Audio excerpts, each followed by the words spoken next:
2025 ഈ വർഷം ഇപ്പോൾ ഓഗസ്റ്റ് 15 ആയിരിക്കുകയാണ്. കേരളത്തിൽ ഇതുവരെ 2 പാലങ്ങൾ തകർന്നു വീണിരിക്കുകയാണ്. അത് ഏതൊക്കെയാണ് എന്ന് നമുക്കൊന്ന് നോക്കാം. മാർച്ച് 3 ആദ്യത്തെ പാലം ഈ വർഷം തകർന്നു വീണത് ആലപ്പുഴയിലാണ്. ദേശീയപാതയിൽ നിർമ്മാണത്തിലിരിക്കുന്ന ഗർഡറുകളാണ് തകർന്നു വീണത്. ഈ ഗർഡറുകൾ 30 അടി ഉയരത്തിൽ നിന്ന് പതിച്ച് 90 ടണ്ണോളമുള്ള കോൺക്രീറ്റ് ഗർഡറുകൾ വീഴുകയായിരുന്നു. പില്ലർ നമ്പർ 17നും 18നും ഇടയിലുള്ള ഗർഡറുകളാണ് തകർന്ന് താഴേക്ക് പതിച്ചത്. ആ ദൃശ്യങ്ങളടക്കം പ്രേക്ഷകർക്ക് ഓർമ്മയുണ്ടാകും. 4 ഗർഡറുകൾ താഴേക്ക് പതിക്കുന്നു.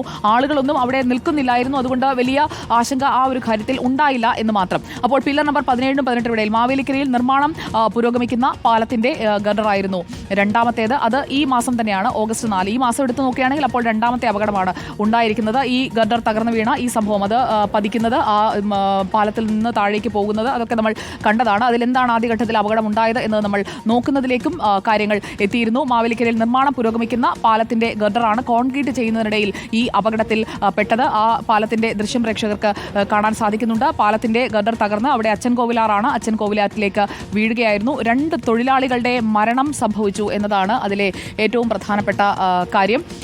ആ ഒരു അപകടം ഉണ്ടായതിന്റെ ഒരു ആഘാതം അത് എത്രത്തോളമാണ് എന്ന് നമ്മളിങ്ങനെ ചിന്തിച്ചുകൊണ്ടിരിക്കുന്നതിനിടയിലാണ് അതിൻ്റെ ശേഷമുള്ള ഇപ്പോഴത്തെ ഈ അപകടം കൂടി വന്നിരിക്കുന്നത്. 2 തൊഴിലാളികളുടെ മരണം, അത് കുറച്ച് സമയം കഴിഞ്ഞാണ് രണ്ടാമത്തെ തൊഴിലാളിയെ നമ്മൾ കണ്ടെടുത്തത്.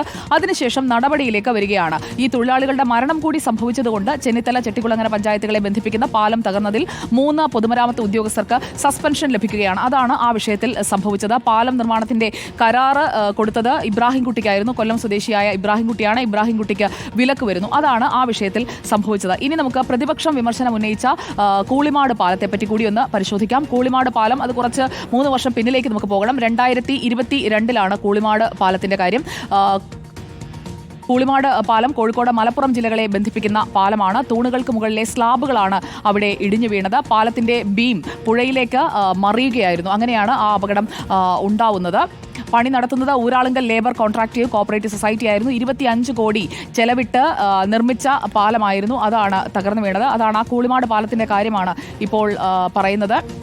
പാല നിർമ്മാണം കരാറെടുത്ത കൊല്ലം സ്വദേശി ഇബ്രാഹിംകുട്ടിയെ ചെട്ടികുളങ്ങരയിൽ വിലക്കിയതും നമ്മൾ കാണുന്നു. ഇതൊക്കെയാണ് ഈ പാലവുമായി ബന്ധപ്പെട്ട് ഉണ്ടായിരിക്കുന്ന കാര്യങ്ങൾ.